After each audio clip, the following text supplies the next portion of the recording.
Hello and welcome to another episode of Stitching Tales, a podcast about all things sewing and what it's really like to run a sewing business. My name is Johanna Lundström. I'm the author of several sewing books, and I also release my own patterns under the brand name The Last Stitch. And, my name is Malena Hjerpe, and I work as a pattern maker, and I also create my PDF patterns under the name Hazelhen Patterns. And in today's episode, we're going to talk about a topic which we have touched upon on several previous episodes, but I just realized that we haven't done an episode entirely dedicated to this topic. That is a process you have to go through every single time you're making a garment.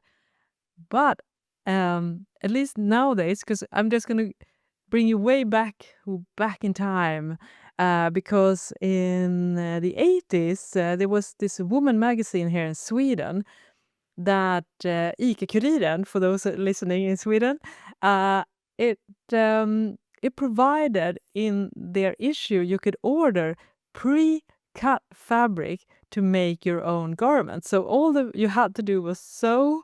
You did not have to cut it out. So you just picked your size, and then you got an envelope with the pattern pieces, fabric pieces pre-cut. I mean, dream. That's a service. Yeah, that's a service. I don't think it's available anywhere anymore. But that goes to show that sewing in the 80s was definitely a thing, because if I think it was probably the largest magazine in Sweden, one of the largest magazines in Sweden, they had this offering. Those were the days. But Yeah, interesting. I was gonna say that, tricky to do any fitting adjustments then, if you needed to do anything. But then again, fashion in the 80s, I mean, it was kind of a not so tight bodycon fashion. It was like exaggerated in all sorts of ways. So maybe the fit wasn't that crucial in that sense then. Yeah, I totally.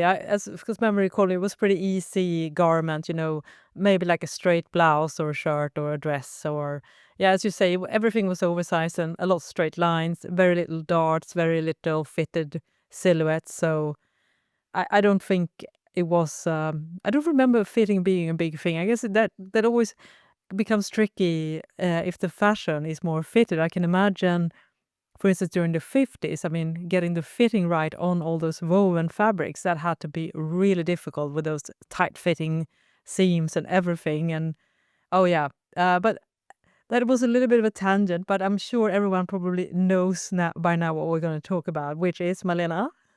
Cutting out your fabrics. Yes. And I actually really enjoy this process. You do? Yeah, I Oh. do. Yeah. Mm. I know that a lot of people like hate it and it's like so tedious. But I actually really do enjoy it. And I always, when I tell people that I work as a pattern maker, and 90% of them like say, "What? I have no idea of what I'm actually doing." Then I always explain it to them like, "Well, I mean, seamstresses, that like specific job. Well, how do you cut out the fabrics then?" Well, that's the templates, the patterns, that's the thing that I create. That's how I basically explain what I'm doing. And then they're like, "Oh, yeah, okay, yeah," because you can't obviously randomly cut in the fabric and expect it to be nice. So yeah, maybe that's a little bit also why I do enjoy cutting out fabric, because it's so closely related to my job. Yeah, that's so interesting. So, what are other things that you enjoy about it? Because some of us do find it a little bit tedious. Yeah, I mean, it's a little bit of like a puzzle, Mm. fitting the pieces together, always pressing the fabric before you start doing it so it's nice and crisp and clean, and it's just no, and I just enjoy the process. Mm. It's yeah, I like it. And also Yeah. I do have a cutting table, not a huge one, but like an okay size. So it's fairly easy for me to do it in a standing comfortable position. If you have to do it on your kitchen floor, I understand it's not the most enjoyable process then. No, yeah, I very strongly, vividly remember those days when I had to crawl on the floor. and being bent over and trying to keep everything in place. I mean, those were the days, and I'm sure some of you that are listening are in that phase of your sewing and you don't have a dedicated space. So yeah, cutting definitely becomes easier when you're able to actually do it ergonomically and standing up. It's much faster for sure. I also have a cutting table and with a cutting mat underneath, and I also have wheels, and we're definitely going to post our cutting tables over at the Instagram Stitching Tales Pod, so you can see what it looks like. But yeah, that has definitely been a game changer for me. So I will say, yeah, I do enjoy cutting more now that when I have a proper setup, and also because I'm not really massive fan of cutting, but also the fact that I usually use a rotary cutter now. So the combination of having a good cutting table and being able to cut faster, that has at least made it less painful for me. So that was we're gonna do a poll also. If you listen to Spotify, we can do polls there. Do you like it, or are you like, no, I just want to start? So I'm sure it's definitely a topic that divides us sewists for sure. But I get it. It's funny. But speaking of pattern, because we say in English pattern making, and I think it's pattern constructor. I guess in Sweden, but I also say in Yeah, English. directly translated, but Mm, like pattern maker, pattern cutter, yeah, pattern exactly. Because I was drafter, thinking about like the pattern cutter as well, because I've seen that in British, like you work as a pattern cutter. And in my mind, that sounds more that what we're going to talk about today, which is cutting out the pattern. But I mean, it yeah, is I also mean, referred to that. here English people speaking in those countries, Yeah. like help us out here. Like Mm, is because that is also a specific job, mm, more like in the industry then, of course. mm. But yeah, it is a specific job title that as well that you are cutting out the fabrics because Yeah. obviously that needs to be done and it is a skill, and especially in the industry. I mean, they don't cut like a couple of layers of fabric at the same time, like batch Mm. cutting. They are cutting through layers, and they Yeah. have like basically like a small electronic like saw that So you're right. yeah, they are sawing out the Mm. pattern piece like fabric pieces, and it's like hundreds of layers Mm. in that bulk. So yeah, I mean that's a completely different skill set. Yeah, that's kind of I love watching that kind of videos. I find it very relaxing and inspiring. It seems so nice. Oh, so where should we start? I guess we should start maybe with fabric prepping, I guess, because before you start cutting, you do need to have a few things in place when it comes to fabric. And I guess the first topic is, should you pre-wash or should you pre-wash, Malena? What is your take on that? I mean, yeah, you should. Do I? No. I mean, it's yeah, it's boring. It's no, but the thing is, I don't pre-wash my fabric if I know the fabric. Like I have Mm, used it before. I know how it's gonna react in the wash. It's not gonna shrink. It's not gonna change in any drastic way. Then I cut it out like straight. Um, if it's a fabric that I don't know and I'm gonna use that garment, if it's just for like a fitting sample, no, then I'm not gonna waste any time to mm, wash it. But then that's not the purpose of to using it. But if it's a fabric that I don't know and I'm gonna use it, I would. The minimum is then to do a little swatch, like cut out like a 10 by 10 or 20 by 20 centimeter, like 4 inches something, mm, a square, and have that put that in the washer just to see how does it react, how does it, and in the dryer as well if you plan to dry your clothes. Um, just to see what happens. If it shrinks, that's also why you should measure it before, so then you can actually measure it after to see if it mm, has some fabric even becomes a little bit wider, but it shrinks on the length. If it's a pilling issue, if the color is bleeding a lot, maybe then you want to wash it a couple of times even just to get rid mm. of the extra wash because otherwise all your other clothes in that washing machine is gonna be dyed. Um, so yeah, I don't pre-wash my fabric that often, but like do it with caution and do it uh, I don't do it when I know I don't need to do it. Yeah.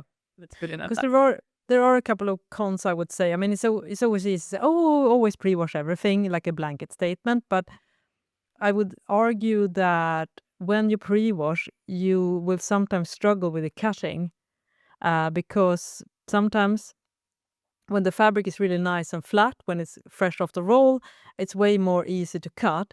But for instance, if you're pre-washing a jersey fabric, for instance, and it's going to be a little bit more tricky to find the grain line, because I mean, not it just changes the hand of the fabric, and it might get a little bit twisted and a little bit harder to, and it's going to be wrinkly. So then you have to iron it out, which again can affect the shape of the fabric. You might risk stretching it out while you're pressing it to press it flat. So I definitely think I am not disagreeing with you, because I think that sometimes it's actually a better idea for just ease, if you are aware, if you know how much it will shrink.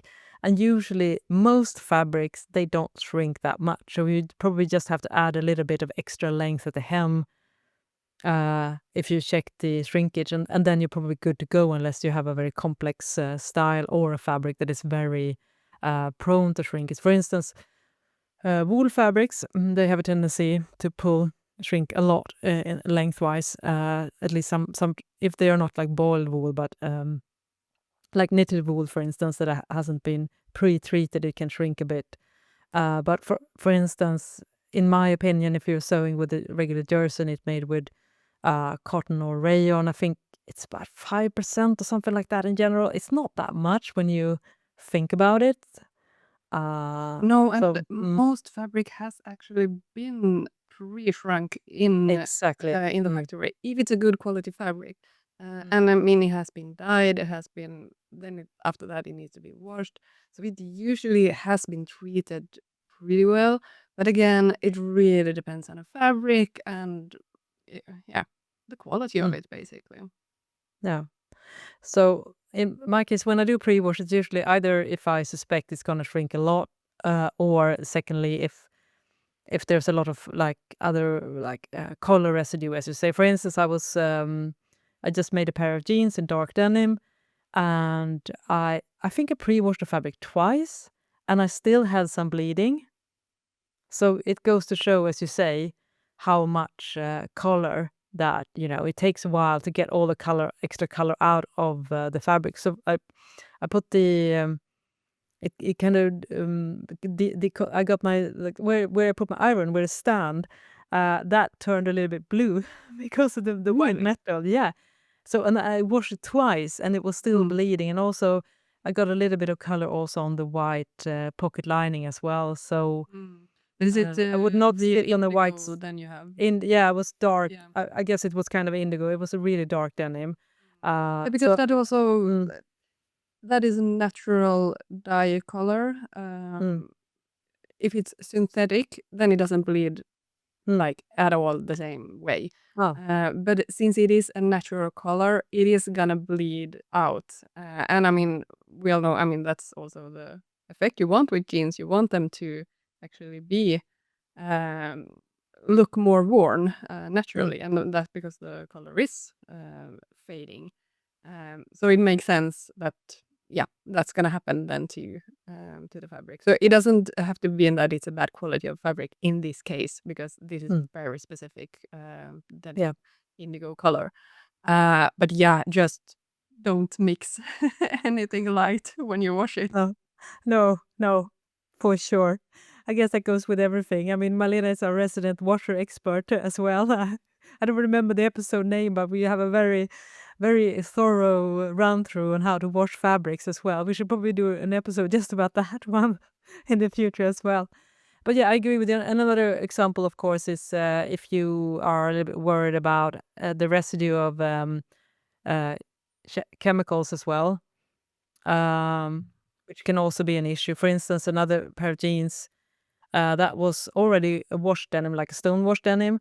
When I started holding, I could feel like a really unpleasant smell of bleach.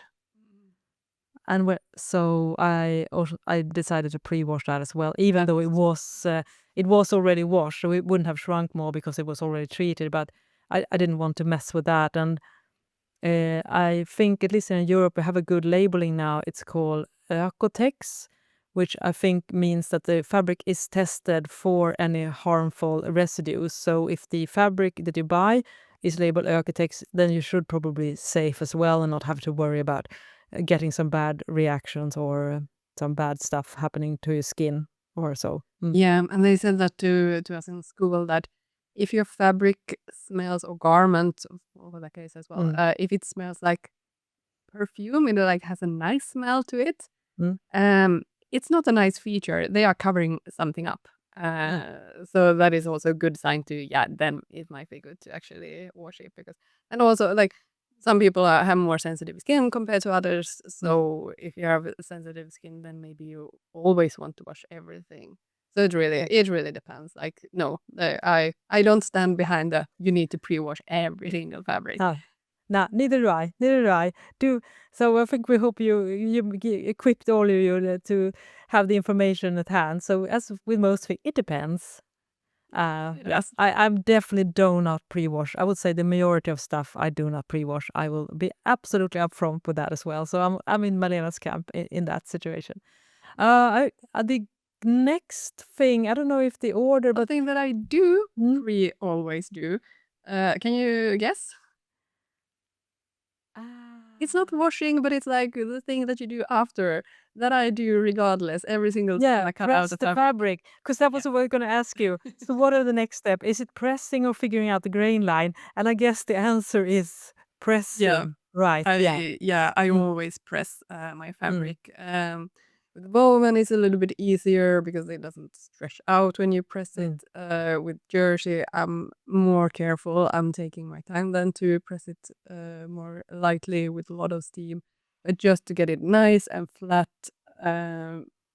Because that can affect a lot. If it's a little bit crinkly and it's a little bit like shrunken together, it affects a lot when you actually give me a good press. Totally. Those creases, they eat up so much fabric.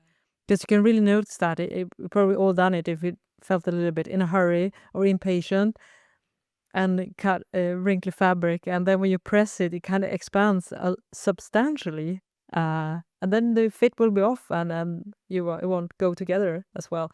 So and it's also, no, and also when you press, you see, usually the fabric is like folded once and then it's like put on a roll. But that fold in the middle, sometimes it doesn't go away.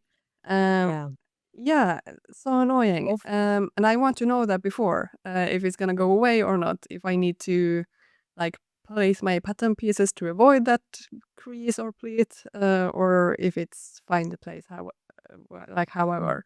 And it's also a good way of kind of pre-checking your fabric. Is there any damages to the, like if it's a printed fabric, then maybe sometimes there are some printing mistakes. So like fabric has been folded when it's printed and then it messes it up. Like, is there anything like that there? Is there any stains? Like, you check it, so you don't end up with, you realize something is wrong on the fabric when you have sewn it. Yeah, that's very good. I agree with you. And I've been guilty of skipping this step, and also the crease thing. Yeah, it's so annoying. I mean, I've tried. I mean, I guess usually I guess it's related to being on the roll for a long time and the crease is set. And sometimes you can also have this slightly like bleached line also. So even though you get the crease to flatten out, you will still see a visible line after the crease. So it's again, a very good thing to lie the fabric out flat and get that, because it is tempting otherwise. Also, because we like to save the fabric. So, I mean, we all do that when we design patterns as well, that we suggest that you can maybe put a piece on the fold line because, it's definitely worth checking. Which brings me to my next point, which is figuring out the grain line, because that can be a tricky as well, depending on the fabric, right? Yeah, So, for instance, not so visible all the time. So for instance, where we have, if you're sewing with a knit fabric, the grain line is definitely not the selvage, right, which is the edge of the fabric. And why is that, Malena? Yeah, I mean, usually it kind of it is, but you can't rely on it. Like you can't measure it exactly from the edge, because of a knitted fabric is usually knitted as a tubular, and then they cut it open, so you can have flat fabric. And usually it is cutted pretty straight along the grain line, but I mean, it can shift a little bit. So that's also like, mm, just be careful with it. I usually, when I cut out in jersey or knitted fabric, I see I try to see on the fabric where is the like the wale, I think it's called. Not the horizontal line, but the The actual vertical, yeah. the vertical, yeah.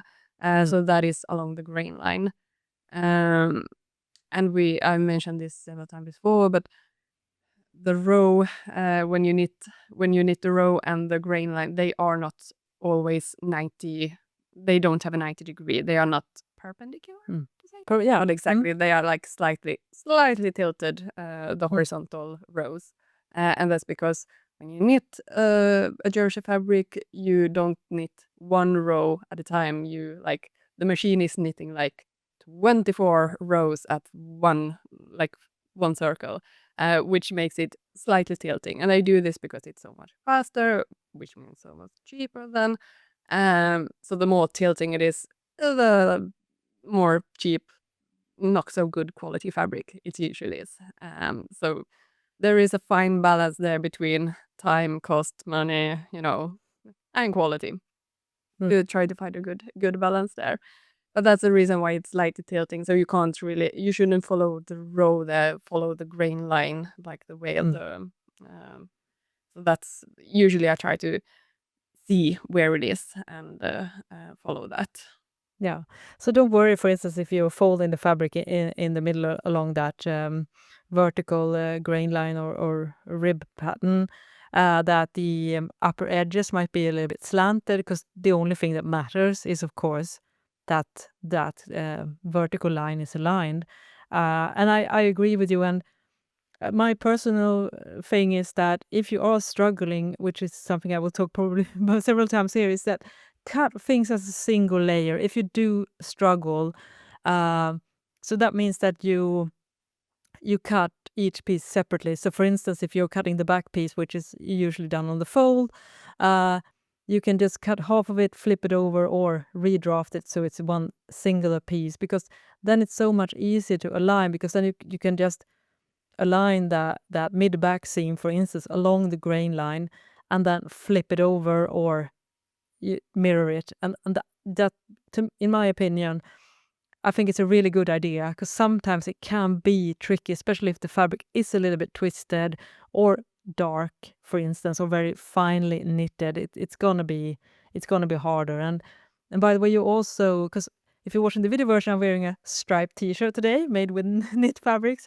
And we have a great tip in our book Fit for Knits, where we talk a lot about how to cut knits as well, that you taught me, Malena.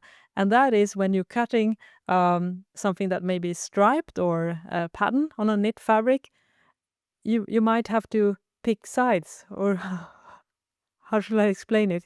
You can maybe do it Yeah, better. this is the only time when it is kind of okay to not follow the grain line like super carefully. Here it's, I mean, it is gonna look nicer if the stripes are visually horizontal when you wear it. So in this case, follow the stripe.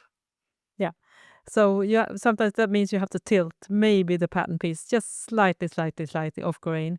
And I found that really helpful. I think, again, you have to do what really draws the eye most, and it's usually very subtle, because, as you say, it's just a very minimal, but over time it adds up. But I don't think I've not noticed it whenever I cut stripes that was an issue for me. So yeah, I agree with you.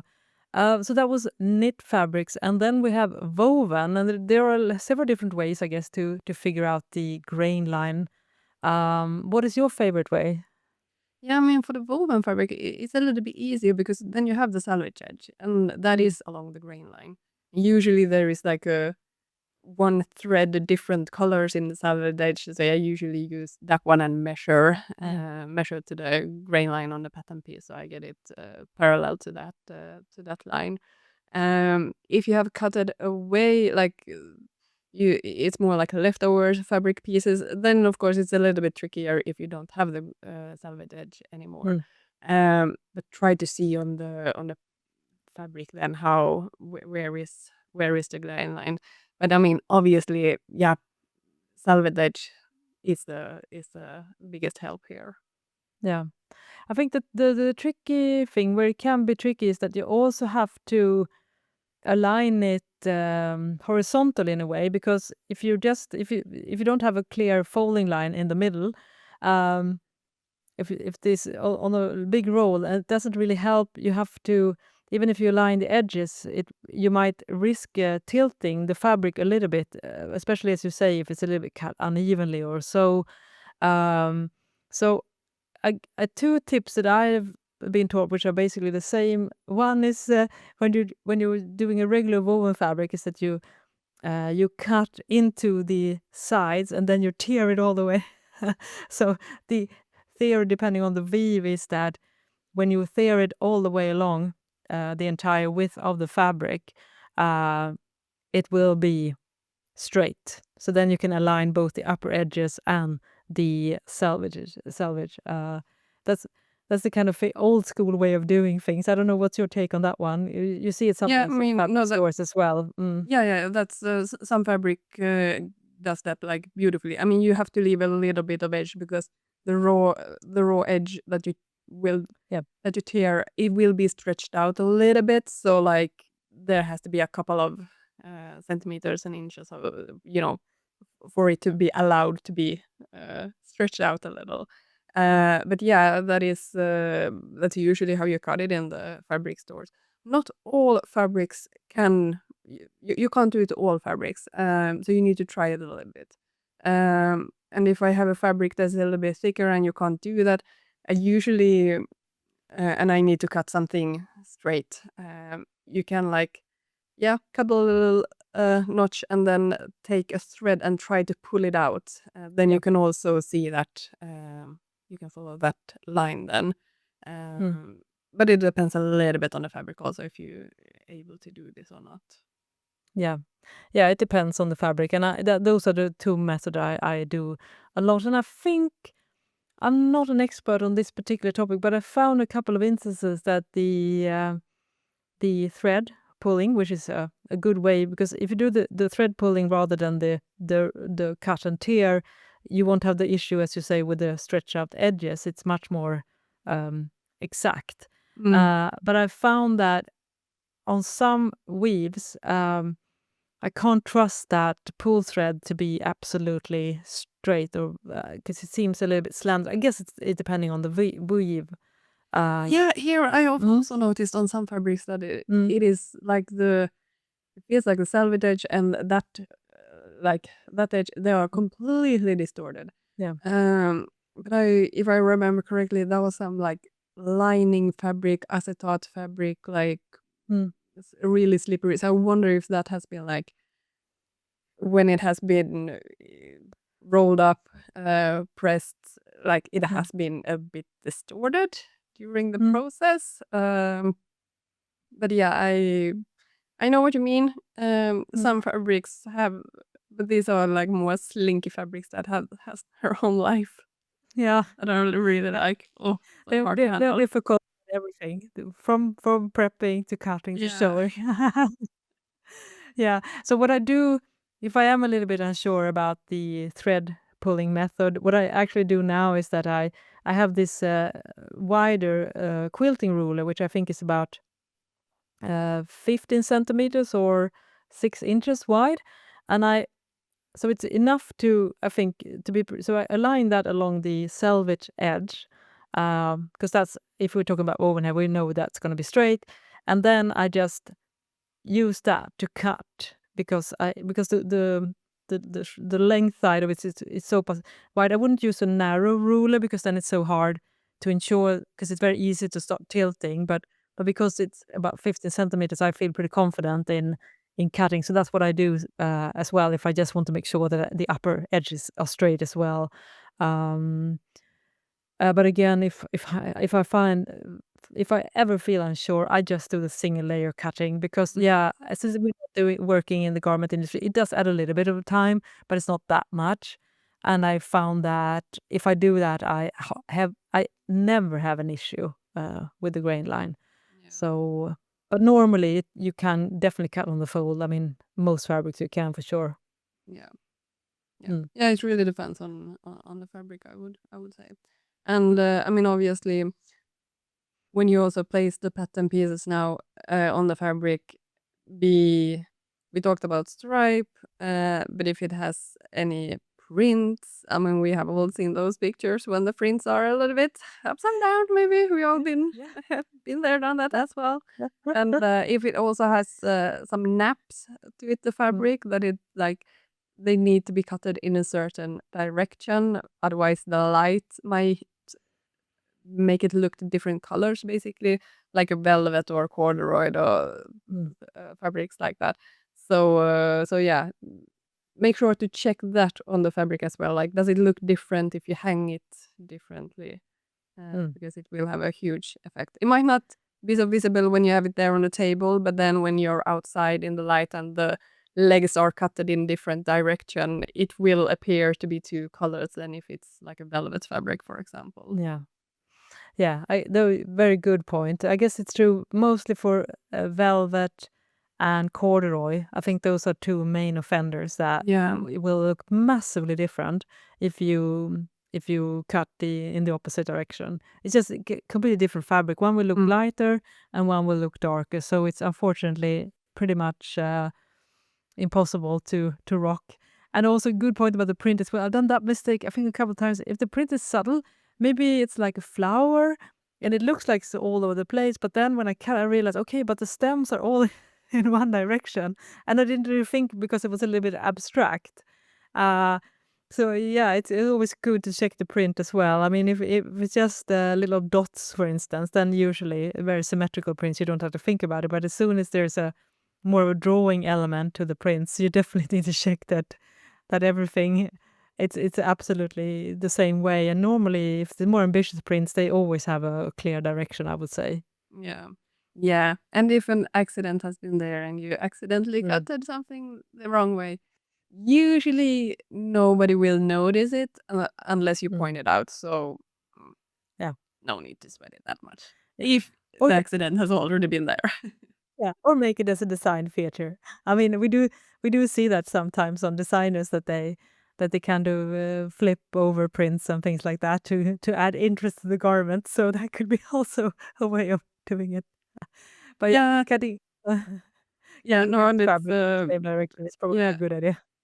Sometimes like you want to like match the prints and to make it matching or um I know also designers specific children's brand here in Sweden that they have actively said that no, they don't do it because they want to maximize the fabric use because it Mm. is going to be more wasteful if you are considering like placement and yeah, because then you Mm. can't place it as closely as possible.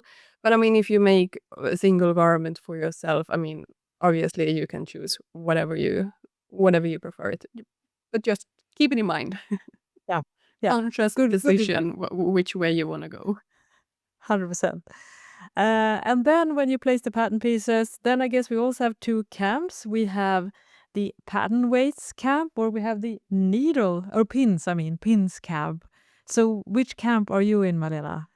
Well, I think this goes hand in hand if you are team scissors or team rotary cutters. Yeah, And I am rotary. team, yeah, I am team scissor and pins for All sure. right. Oh, give me the pitch. Well, first of all, I like to pin the pattern to the fabric so it stays there. I just like the feel like cutting. I feel like I have more control. I don't it doesn't take that long either way, so I don't need the extra speed of a rotary cutter. And I feel like in some corners, it is more exact with the scissors. And I also prefer that the pattern is pinned to the fabric until the very last minute, until I'm gonna pin it together and actually sew it. Because then I don't lose pattern pieces, fabric pieces. I might accidentally assume it's a fabric Mm. scrap and throw it away. No, if it is pinned together with a pattern piece, I know exactly which one it is. Um, and 80% it's a habit. I Mm. always done that. Yeah. Yeah, and you get good with what you do often, right? So you just find it easier. Right? It's always difficult if you're switching techniques because you have a way of working it with it that you feel Yeah, comfortable with, yeah, and it's and gonna annoy you switching. yeah, and with I think that's also like with the rotary cutter. I have tried it. I have had one at least, and I haven't had the big mat, but not big enough mats, and then you have to switch it around. And there's always like some on the rotary. It's fine if it's super sharp, but there's always like that little tint damage to the wheel, and then it's not gonna cut it properly. So I still need Mm. to recut it. So yeah, Yeah. I go with scissors. Mm. But you are team rotary cutter. Yeah, I am Team Rotary Cutter. I'm holding one in my hand right now, and all the drawbacks that you mentioned, I totally agree with. But the need for speed is real, especially when you don't love cutting. And the rotary cutter, it's so fast, especially if you're cutting long straight lines, for instance, when making jeans. You just boom. It's like Formula One on the highway. Yeah. But of course, I do have a large cutting mat as well, so that's one of the reasons why I do love it. But I totally agree with you. You will not be able to do everything with a rotary cutter, so you definitely need a good pair of scissors as well, especially along those narrow curves and sharp corners. You definitely need to have a scissor. There are usually, I mean, there are a rotary cutter that comes in different blade sizing. So there's a smaller one, but I am definitely have had situation where I've accidentally managed to cut into things that shouldn't be cut into because of the rotary cutter. It's like a surgery. You have to have respect. You know, you're working with knives. And it's sharp. Oh my Yeah, god, it's like crazy actually, sharp. It's, yeah, I mean, it's a miracle I haven't really sliced anything up except for fabric. but mm. But yeah, I'm a massive fan. It just made it so much easier for me. But I also agree with you that the blades tends to dull quite quickly. So that means that I have to buy blades in bulk, especially if I'm working with either dense fabric like denim fabric or also some type of some synthetic fabrics that are a little bit difficult. And as soon as you start feeling a little bit of resistance or that there is not all the threads get cut, then unfortunately it's time to switch a blade. And it's if you compare that to how long it takes for a pair of scissors to dull, then I guess the scissors win. I mean, they are way more durable for sure. So I'm not gonna say get a rotary cutter, but I will say if you hate cutting out pattern pieces, then maybe you should try one of these. Because for me, it's been a game changer. Yeah. Oh, and Which, especially when it comes to cutting like bias tape or cutting long strips straight fabric, yeah, 100% rotary cutter mm, together with a ruler. I mean, mm, yeah, yeah. hands down, no questions. It's so much easier Mm. than. So you probably need to get both. I mean, Johanna Yeah. is, I am the resident gearhead in this podcast, and Malena is much more minimalistic. I'm like, if there's something that can speed up or improve anything, I am the target of that kind of marketing. So I have I think I have three different rotary cutters, and they're basically the same. But for some reason I always feel like I need another one. I don't. So sometimes a little bit of the angle, or some a little bit more ergonomic. The one I'm holding now, I like that better than because it has like an ergonomic handle. I like those better one than they are quite straight. But yeah, Yeah, I mean, try out and also as you say, like some things are so much easier with a rotary cutter, and some things are better with the scissors. So I mean, you don't have to choose either. I mean, you can do both depending on the project, obviously. And rotary cutter isn't that expensive. You can buy them quite cheaply. And what I'm holding in my hand now is not a pin, but a pattern weight. And I'm just as you hinted, I do like my pattern weights because I like my rotary cutter, and they go hand in hand. Uh, you don't have to invest in expensive pattern weights. So what I'm holding is metal washers that you put on piping and things like that. You buy them in any hardware store. They comes in lots of different sizes. The only trick is that you should use a thicker one so that it has some built-in weight. But apart from that, these are absolutely wonderful, and I will also post a picture of these over at our Instagram account, Stitching Tales Pod, just so you can see. I honestly don't pin much at all. I just pin stuff that I have to, but regardless, I will say one tip that I personally am a big fan of, and I think you are too, is that you don't have to overpin. You don't have to, because sometimes maybe when you're new to sewing, you have a tendency, you don't want the fabric or the pattern piece to slip.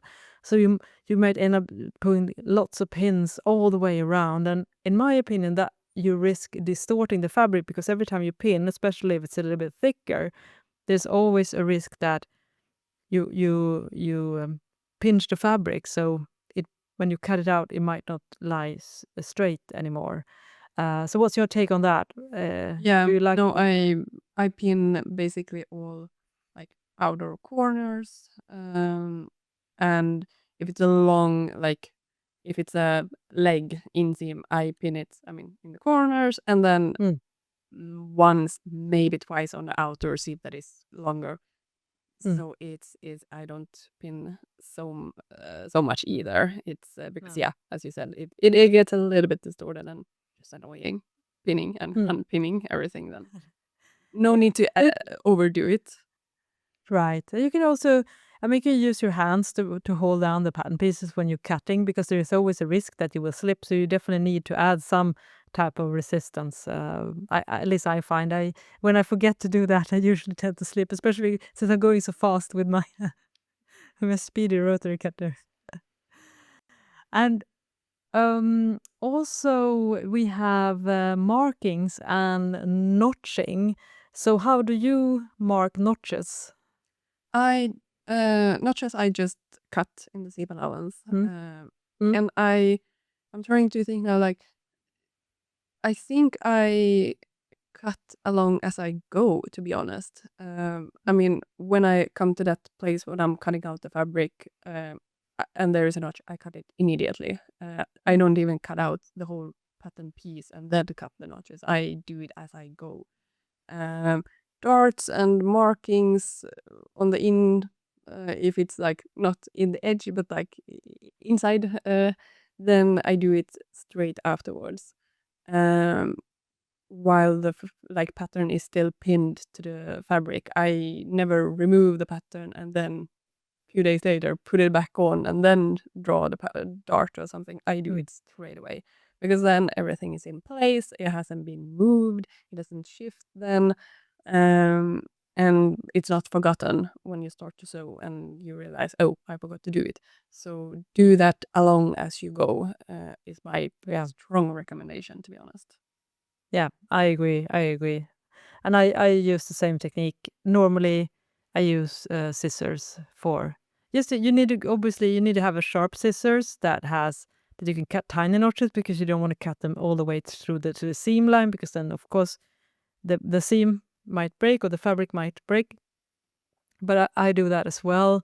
And otherwise I use some type of marking tools. And by the way, of course, we've done an entire episode on how to mark your fabric. So if you learn all the ways you can do it and the ones that we prefer, we can definitely head over to that episode if you haven't listened to that one already, because I think we do a pretty thorough job on explaining all the ways of marking. And I agree with you, always mark as you sew, because I think all these kind of things, it's the same with interfacing. Don't postpone that. Do all things, because if you're in the right headspace, it's just so much easier. I mean, sometimes because I have not cut the interfacing or the lining at the same time, it can literally put me off starting the project because I'm like, oh, then I have to cut these again. So as much as possible, do that when you're already in the right mindset and have your tools ready and your table ready. That's a good tip, I think. Yeah, and if you have fusible interfacing, if you're gonna do that on a lot of pattern pieces, Mm. fuse the whole fabric like a Yeah. piece of fabric that you know that this is gonna be enough. Not too much. You don't want to waste Mm. fusing, but do it straight away on the fabric, and then you cut it out Mm. like fine, like already fused fabric. Yeah. So much easier than compared to Yeah. cutting twice and then have to pairing it. Then maybe it's a few millimeters off here and there, and it get glued on the ironing board. And I mean, you hear that I've done this the hard Yeah. way a couple of Same. times.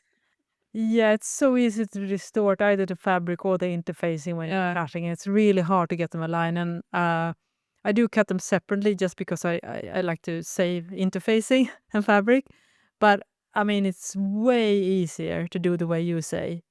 If you want to make sure that the result is really top notch, I definitely think it's a much better way to first fuse the fabric and then cut all the things. I mean, essentially, I also think you save time by doing that because it doesn't take too long to press the interface or fuse the interface into the fabric. So that's a really good idea. I should do that more as well. Sometimes I do struggle with that, for sure. Another one thing thing you too. said was, Yeah, sorry. sorry, yeah, I was gonna please say start. seam allowance. Yeah. Double check that your fabric, that your pattern has, if it has seam allowance or if you need to Mm. add it. Because if it doesn't have seam allowance and you thought it would, and you sew it, it might actually be a size too small then. Yeah. So double check if it has seam allowance or if you need to add it yourself. And you can add Yeah. wider seam allowance if you want to. If you think that the fit is, you don't want to do like a prototype and do the fitting on that one. You want to go straight to your own fabric. You can of course add a little bit of extra seam allowance, so you have a little bit of extra give if you realize that you need to increase it a little bit. So you can add more seam allowance also if you want to. Mm. Yeah. Very good tip. And you could either, of course, add the seam allowance if you place tissue paper on top of your pattern and then you draft the seam allowance along the seam line, and then you have the tissue paper with the seam allowance included, or you can draft them, mark them, but it all depends on the fabric. Some fabric is easier. For instance, if you're sewing denim or twill, it's pretty easy to mark the seam allowance onto the fabric, but if you, for instance, working with the stretch and knit fabrics, it doesn't really take those marking tools very well, then it's probably much better to add the seam allowance onto tissue paper before you start cutting. At least I find that being quite helpful. Yeah, I mean whatever method you prefer, it's yeah, but remember to double check this one because Yeah, it is so annoying. If you it's gotta so things out. annoying. Yeah. Yeah, and especially if you're all using an older European pattern, for instance, there's a big risk that the seam allowance is not included, and because that was the standard here in Europe back in the days, it wasn't always noted on the pattern pieces that you should add seam allowance because it was just assumed that you did add seam allowance.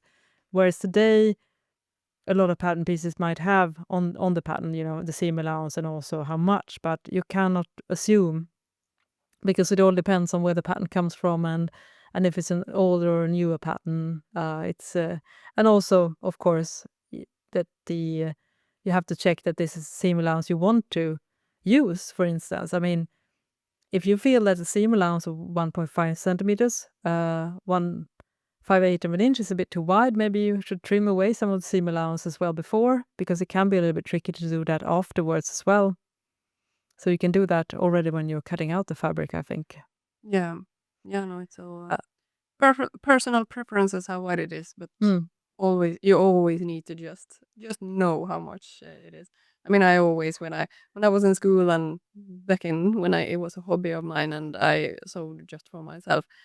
We never had seam allowance on our Mm. pattern pieces. We always added it on when we actually cutted the fabric. And to be honest, I didn't mark anything. I just cutted. I mean, I'm pretty good at gauging like how much 1 centimeter is. So I just cut it on freehand then.